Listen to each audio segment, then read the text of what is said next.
Good morning, guys. I'd like to read you from the Study Bible, Romans 12, verses 1 and 2.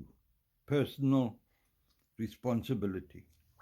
Therefore, I urge you, brothers, in view of God's mercy, to offer your bodies as a living sacrifices, holy and pleasing to God.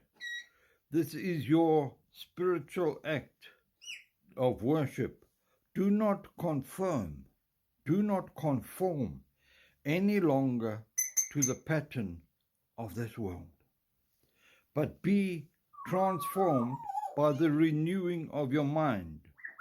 Then you will be able to test and approve what God's will is, the good, pleasing, and perfect will.